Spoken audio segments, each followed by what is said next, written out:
There is a very strange thing happening with the statistics around the world regarding COVID, and no one is really seeing it for what it really means. They are starting to do tests on people looking for antibodies, and they're finding them.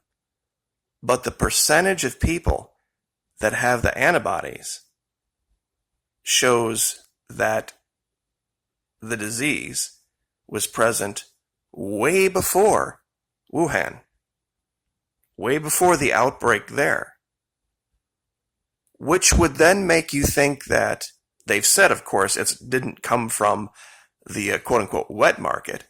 The wet market was a catalyst for it, but it didn't start there.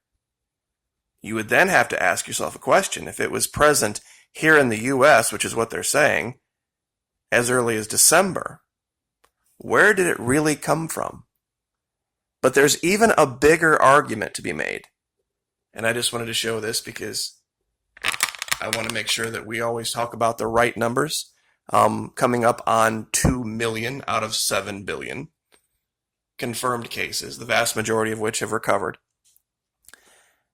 But the thing they're not talking about, truthfully, is something called innate immunity. There's been all this yapping, for lack of a better term, about adaptive immunity and the two kinds of adaptive immunity, natural and artificial. The artificial one is, of course, when you get the antibody transfer or you get immunized. The natural one is when you get it maternally or you get it from having been infected and creating antibodies. You see, that's what people think the only way to be immune is that getting sick and getting antibodies thing. People don't realize, you see down here this kind of light purple? There's something called innate immunity. Your body can fight off diseases without ever having antibodies to them. We have all sorts of weapons in our arsenal, in our physical arsenals, to keep from getting sick. And it works every day of your life. You could take a spray bottle and fill it full of, I guess, whatever you want to call it, COVID, and you could pick a random 100 people, and you could give them each a good spray in the face, and they're not all going to get sick. Even if all 100 had never had it before, you are not going to have 100 people get sick of it. Some people are going to have enough of an immune response with white blood cells and all of these things that you see on your screen. It's never going to take hold. What they are finding out now is we knew the elderly were susceptible to this. The elderly are susceptible to a great many things because as you age, your immune system just gets weaker. It's just part of life. But we're also seeing people that have compromised their own immune systems by their choices also were getting ill. And the ones primarily that were dying, almost all of them had some underlying health issue or condition, and smoking is one of them. Guys, if you are going to trade the health of your lungs for some temporary change in your mental state, whether it's tobacco, whether it's weed, whether it's anything, long term, you're going to pay for that. And believe it or not, those of you out there with tattoos, do you realize that your body, 24 hours a day, 7 days a week, 365 days a year, is attacking that tattoo and attempting to destroy it, and it compromises your immune system because of the amount of effort your body uses every day to try to get rid of it? And the more tattoos you have, the more compromised you are. There is a difference between innate and adaptive immunity. And how this applies to the numbers is this. There's going to be a lot of people out there that got exposed to this. They never got it. Not even enough to create antibodies.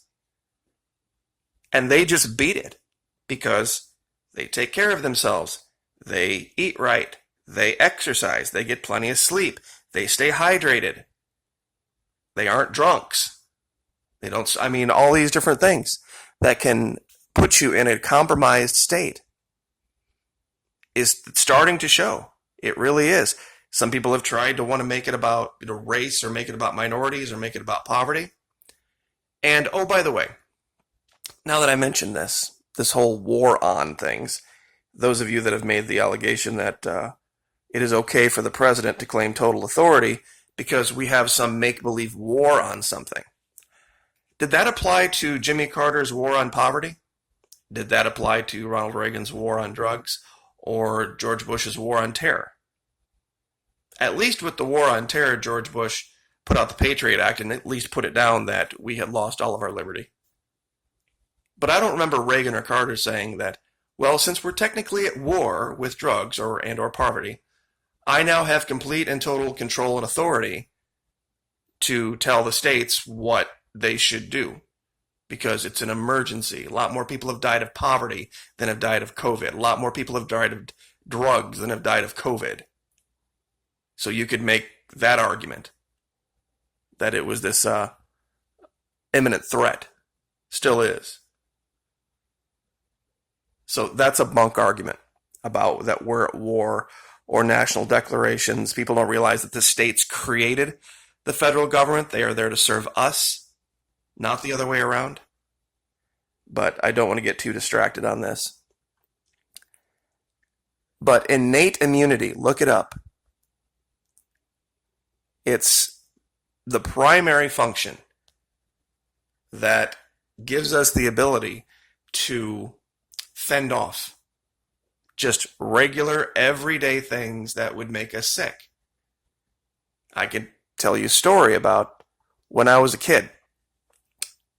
Grew up out in farmland, and we loved to go fishing. But to go fishing, you had to find something to put on the end of the hook. And so we would go digging around through all sorts of farm fields and areas, and sometimes we dug through manure to find maggots and worms and different things, and it was something we didn't really think about as a kid.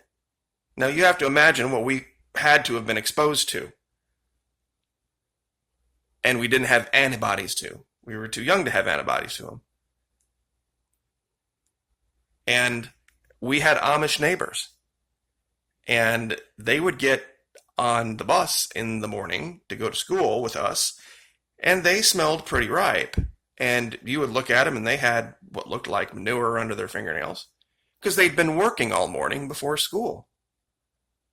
And we weren't all kicking over dead of this virus, that virus, this other virus. Even though it was out there, there were things out there to make you sick. Your body has innate immunity to things.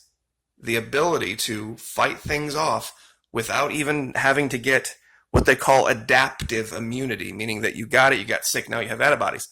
There's a level even before that. And a great many people, I think they're going to find out, benefited from this. This little square down here, innate immunity.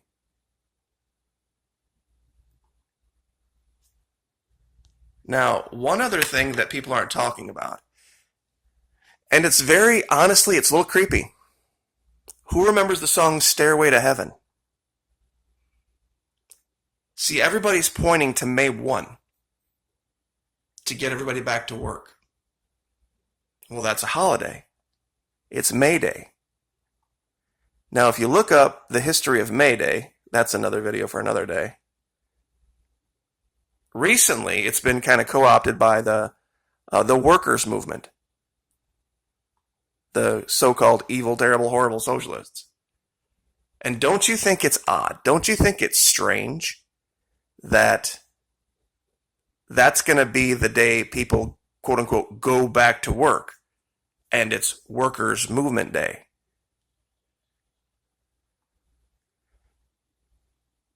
Who remembers the line, just a sprinkling for the May Queen? And I thought I had brought up that picture. Oh, yeah. Stairway to Heaven. Just a sprinkling for the May Queen. Because that's what they do on May Day. They crown a May Queen. And there's all sorts of other heathen rituals. There's parts of the world that associate it with lizards and snakes coming out of their burrows. It's very heathen, incredibly heathen, paganistic holiday that is now going to be a primary holiday in this country. You mark my words. This whole revelry of the government allowing us to go back to work for them. The government allowing us to return to our posts as slaves, so to speak. And to be thankful for them granting us that opportunity. Think about that. It is very, very spooky that this was a line out of Stairway to Heaven. There's a lady that's sure all that glitters is gold, and she's climbing the stairway to heaven. How is that now not so appropriate? That everything now being done is about seeking after wealth, about seeking after this world. And now we've turned it into a holiday. The ability to have government granted privilege to worship mammon. Government granted privilege to worship mammon. I wonder what the over-under would have been back in February on both Bernie Sanders and Tulsi Gabbard endorsing Joe Biden by mid-April. Think about that for a minute. Go back to February before this all cut loose.